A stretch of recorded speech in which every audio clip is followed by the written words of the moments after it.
Hello YouTube. This video will be for those who want the perfect, extremely comprehensive guide to Stalactites threat lead base and the best up-to-date Stalactites base there is, as Vicor's tutorial has been quite outdated now. Demonstrated with the double Howitzer build, and I'll first go extremely in-depth on how to build the base and move on to play an actual game with it. I have made a past Stalactites build, which many people have liked, and this video serves to be an improvement of it in both demonstration and my quality. And the old one can barely hear the mic for some reason, and I'll be making more tutorials later on, and please join the Discord as well. And starting off with Stalactites here. So when you hop into your game Stalactites, usually I'm going to be showing a 4-long base design, which is probably the most complicated build you can do with the Stalactites base. So essentially, you put weight on your back, you lead forwards. This way, so when you put weight on the forward, your center of mass is, well, correctly in the middle of your forward, where it's best supported. Similarly how backlean works in vanilla, it's just friendly now for Stalactites because, well, weight pulls in a different direction. Because you're building a lot more back, because this is a more complicated process, you want to place initial turbine here somewhere looking like this. This is because, well, you want to have turbine early for energy production. Yeah, you don't want to build all of this extra wood back that's complicated immediately. So after you place this turbine here, I would at least get one mine, and I'm going to here, assuming here we're actually pinch fist, you would actually get 3 turbines. So 1, 2, 3, and make sure you convert this back, and make sure all of that is backward bracing as well. Here, sell 1, 2, 3 nodes and connect this like this before you sell those, or before that finishes sell this. That's not the right term. Solding? You know, it doesn't matter. You get the point. And convert all of this to backward bracing. So this turbine here actually stands as anti-buzzsaw protection, because say they build a buzzsaw, it'll probably break this brace, but first of all, won't kill you, and it will just hit this turbine, because buzzsaw is, well, great against wood. It's only great against wood, and something to actually block that is actually devices, so turbine here would work. Here, I would also get 1 mine. And after you get 1 mine, you would get a flag tech. Flag tech simply fits best in this base. Other tech also work as well. Buzzsaw tech might also work if you want to fit that in your base as well. So now, this is our first key step, I suppose.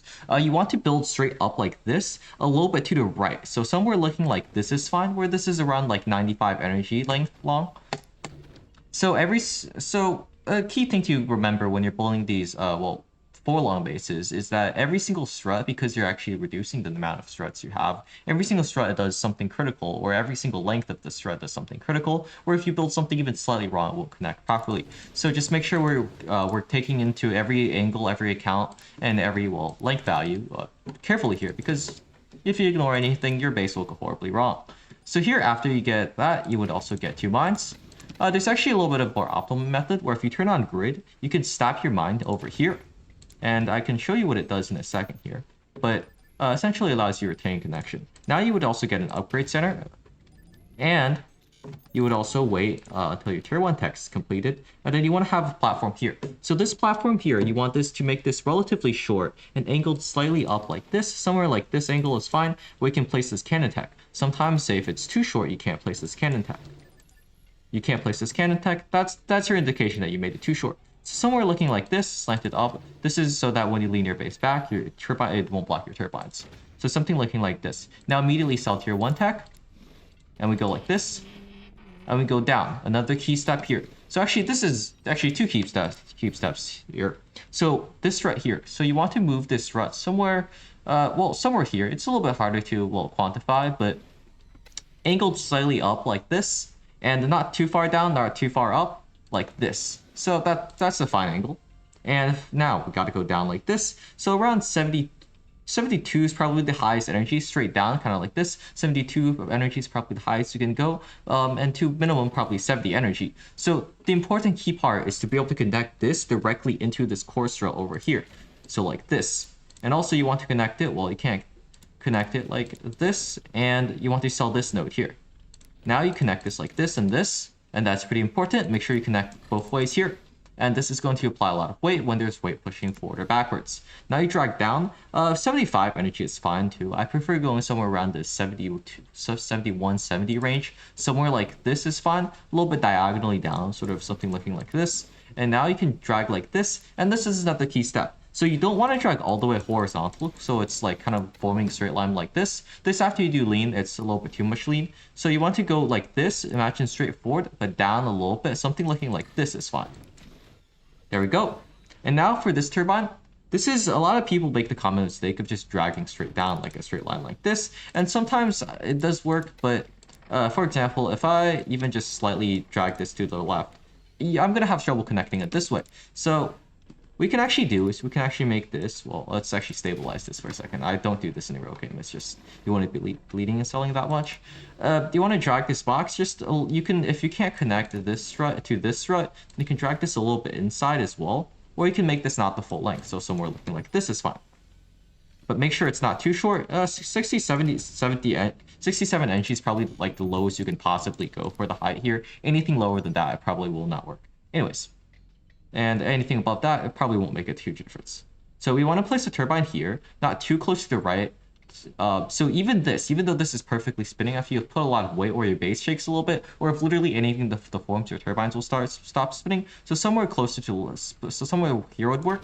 And same for this top turbine. A lot of times, say I again delete this for like the 5th time. If I place this turbine here, you'll see this explode because space is shaking a little bit. So make sure that you have plenty of leeway. For example, like you build this, and then you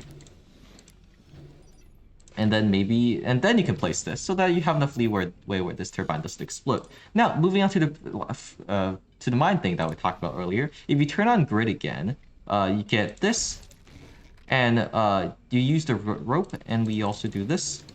This way, what's actually pretty cool is don't delete these turbines yet. I'm just trying to demonstrate something. Is that if you do this, you actually retain the connection to your mines. Why? Because this somehow is connected to these mines. So say they, I don't know, they buzzsaws and they buzzsaw your turbines, or I don't know, you lose your connection to mines somehow. You won't get bullied as much because, well, you can't lose your connection to mines now.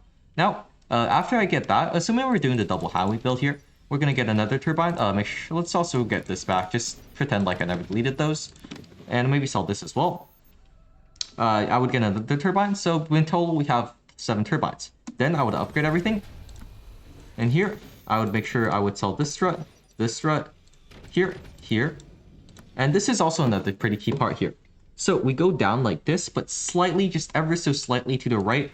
And this is a key strut to have. This strut from here, we're usually around 104 or 100 to 108 is fine. So you can drag this strut, and this way you can drag that up to also make this strut. This is so that when force pushes down here, but when you have more wind span over here, these 2 struts can carry the weight a lot better. Now, same here, drag almost straight down, maybe a little bit to the right if that's not possible, and make somewhere here. So this is another key strut here, connecting this directly to the core. So this can also, well, make sure your base is filled in, and you connect this all the way around. So after all is said and done, the entire base should be filled in here. Or if it doesn't, then you probably did something wrong. Here. And now, after this, we do here. Keep in mind, I place storages specifically here, not because, partially because we have a double Howie setup here, but also here because this won't affect the turbine efficiency because it's very close to the turbines. If you just make somewhere close to here, as well, anywhere else would not only block the howitzers but also affect turbine efficiency. So even when you're not going double howitzers, you always want to have storages here. This is a great spot for storages overall, and it should be more than you ever need. So, on to the stability tech itself. Don't make that, actually. Make sure to sell this strut first, so that your entire base, you get more front lead. Now, this is a pretty key part. You want to drag this strut from here, not from here, by the way, from here, close to this strut, almost directly overlapping, any pixels amount to the right here. Now, you drag up like this, and you drag up, it's sort of like the middle of this box, but just a little bit higher. So maybe 1/4 is fine, I guess. 96 is a fine number. So any number between 95 and 100 for that works. And we drag down somewhere like this. So you have this strut here. And sometimes this strut won't form. So you can drag this strut and we do this strut. So these are pretty important. And now that's your first stability tech, which is not covered in the Vicro video. And, we can do the Vicro stability tech here. So you just drag down like this, very centered here. And as close to as high as up you can connect it this way. You drag this all the way down. Get this, so you can have this 4 long in here. You drag it this way, and then you drag this to the right and this to the left. Now you want to drag this up like this, and we got all the stability tech. Now, for the actual double Howie setups, I've seen a lot of setups. This is basically objectively the right one. So you want to drag it basically as short of a strut as possible. somewhere looking like this, as well horizontal as low as possible. You go like this and you drag this down. Sometimes you can't, you can connect it this way and you can drag it like this. So now after that, I would first sell this, I would sell that and I can place this howitzer here. Now I would wait a little bit and then until you can basically place that howitzer, another howitzer, you can place 2 howitzers, something looking like this. Now for the tiny doors themselves, you want to go ahead and do this. And notice you can't drag it this way. You can go ahead and make a strut this. And we can make this 25 is the minimum size for a door in background bracing. So that's a good number. 26, 27 would also work. Now you drag down like this and this. See if we can connect it any other way. There we go. And now we're moving on to their one last final stability tech here. So this is only possible when you do any number of front lean. You go ahead and make a strut like this, and you drag this like this. So now, using a piece of metal to demonstrate, we have another strut like this to, well, further increase strongness. This excessive stability tech with all these new things is mainly only applied when you're going to be doing double Howie, and it's not quite needed when you're doing anything else. And also, it's also pretty much exclusive with this front lean setup. So here you do your regular wood spam here. You drag all the way out, a little bit angled, a little bit upwards. And now for your howitzers, you kind of do this. 51 energy, once again, 50, 51 energy, somewhere looking like this. And here, 50 energy. And here, 50 energy. And here you can make a new node here, something looking like this, not too far to the left. I guess too close to the right is also fine. But somewhere around here is fine, so that you can make this long strut. If you can't make this strut, then you probably place it too far to the left. Here. And now you can drag up so you can connect this way. If you can't connect it, say you accidentally build it like this, just move this strut closer to the left. So somewhere looking like this is fine. So here, and sometimes you can't connect it like this, drag this strut, you drag this up. So now if we want to keep doing wood spam, we can just kind of keep doing this, and we just keep going forward. Very, very stable base here. Now, eventually, after you add enough weight, you also might want to add this strut. Well, or wait. So a lot of this strut, these struts here, especially these and this, is actually holding a lot of weight. Make sure you actually properly get those. But only after you put a little bit of weight, you want to build this. And, well, we can keep going. And now, I feel like this is generally enough defense for basically all intents and purposes, maybe. Maybe we do. Make sure to convert this to background bracing and potentially something looking like this. So, I mean, this is generally enough wood spam or enough defense for most people. And now we can move on to our cannon setup. Usually you might want to also get this cannon set up a little bit earlier. So you want to drag down. 62 energy is generally the best energy to have. 63, 64, 65 also works as well. So something looking like this. 63 is a fine number. Now we go like this. And we can go like this. Make sure this is fairly flat. And you can't connect this way, but it should be fine either way. Here. And now you can, well, if you have this drag straight down, you could even just do this. But if you can't do that, this is also a bit of a tiny doors tutorial, actually. I'm going to sell this just for easier demonstration. You want to go as close to this wall as possible. And we go like this, somewhere in the middle. So here and here. However, you notice, hey, I can't actually connect this down here. What's going on? That doesn't actually matter right now. So what you can do right now is you just connect this way and this. Now, you can get this. You know what? I'm just going to sell this so for better demonstration. Now you can angle this just a couple degrees up a little bit. So something looking like this, as short as possible. Something like this. Now you drag this up. You drag this down. You grab this middle strut again. Drag this down. And you keep dragging this horizontal strut, which should be as short as possible, up and down all the place. So it looks something like this. Then you place your cannon. And if you ever want to unbox your cannons, maybe just 2 doors is fine. And then we can use the sandbag to quickly, well, unveil the cannon after we convert everything to background bracing.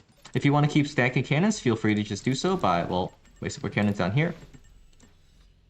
And now we can just drag this horizontal strut down like this, which is significantly easier.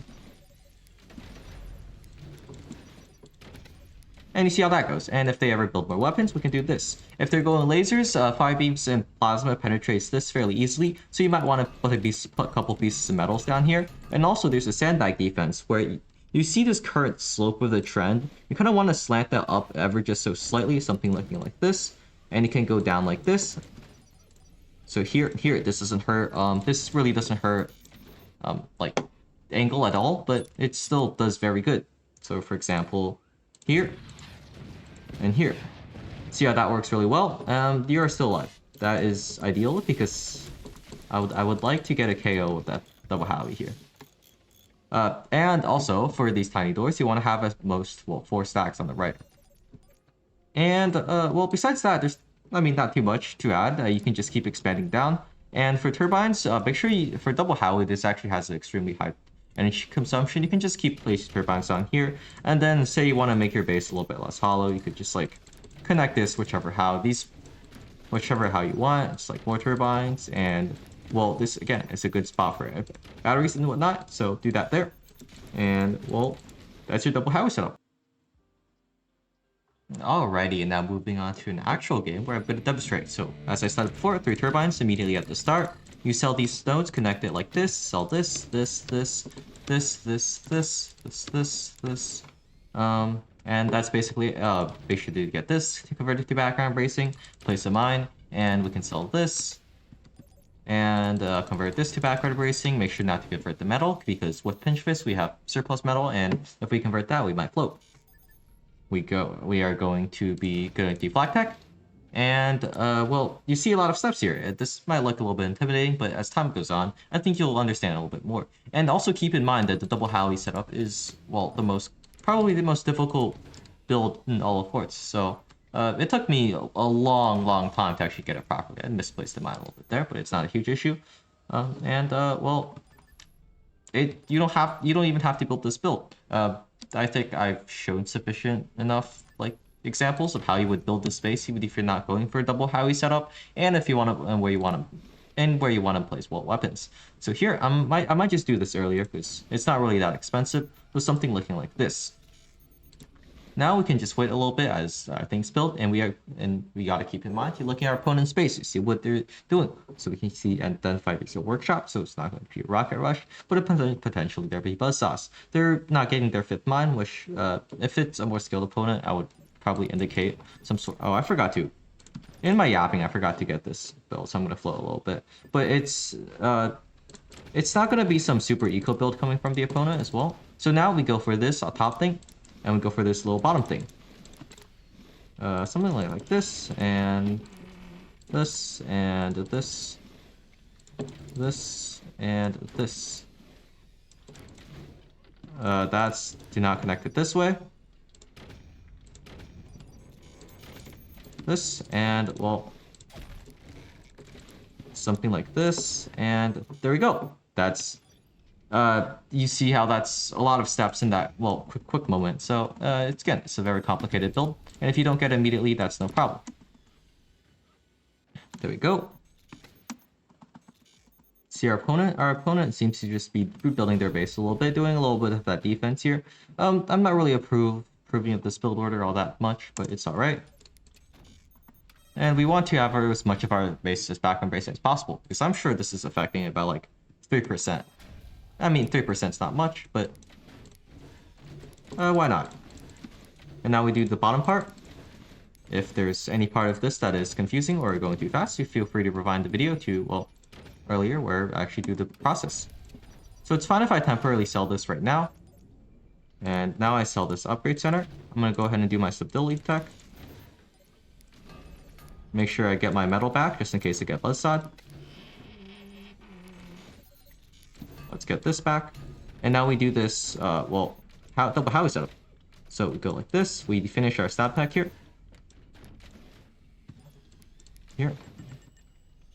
And we get our first Howie. So we're lower like this. Now we go ahead and we wait, because this turbine is still generating energy, so 40 energy per second. And for max optimization, we can actually wait to sell this a little bit. We notice our opponent's using a lot of energy shields, which is kind of strange, but you know, this isn't someone I know. This is not scripted, so I don't really know. So now you can build this node here, and you can drag this kind of like this. So you have this here.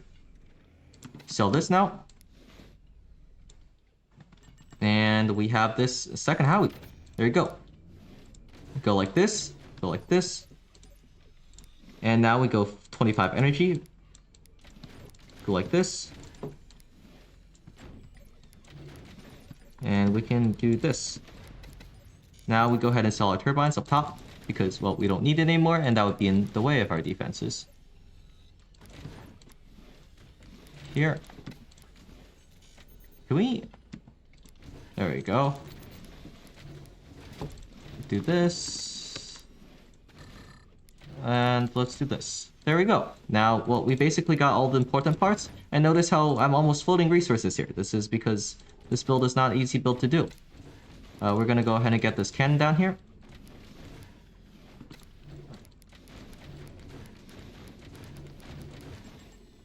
Here. And, well, here. Now, if you weren't doing a double Howie setup, then, well, you would just be getting more deck cannons down here, or this lasers down here. Lasers, by the way, I was talking with some other people who actually kind of inspired me to remake this video earlier, and they had an issue where they were going tiny doors with the lasers. Don't go tiny doors when you're going lasers. Not worth it, I promise. Not good. Just don't do it. Anyways, also, when you go for a double Howie setup, what's also key to mention is that because this double Howie setup, even if you're perfect, even if you're like Eaton reincarnated, even if you got the perfect build order, against a good player, you're still going to be slow. Why? Because howitzers are kind of expensive. So when you're going for this build, kind of keep in mind that, well, if they're going for anything more rushy, whether that's 20 mil, whether that's like a laser rush, whether that's, I don't know, a buzzsaw rush, rocket rush, you're always going to be behind in speed. So you always will be shooting your weapons later than, well, they shoot it. And that means that if they go for something like rocket rushes, then you kind of gotta avoid your double Howie setup, and maybe you just gotta focus on defending first. So now we can fire this two howitzers. Group firing them is fine, like this, and that does critical damage. So group firing or single firing is a good question, and usually I would recommend, if they have any semblance of anti-air, the two howitzers flying in the air actually kind of tank for each other, make them incredibly hard to be shot down, while single firing is much easier to be shot down. In this case, perhaps single firing would have done a lot more damage, well, not a lot more damage, would have done some level more damage, but it's not going to be that, like, that crazy of an amount where it's that much worth it. Here, as we can see, incredible energy cost of this double howitzer, so you can actually fire everything. But here we have this double howitzer here, and that kills everything. And, well, let's use the commander ability, and GG.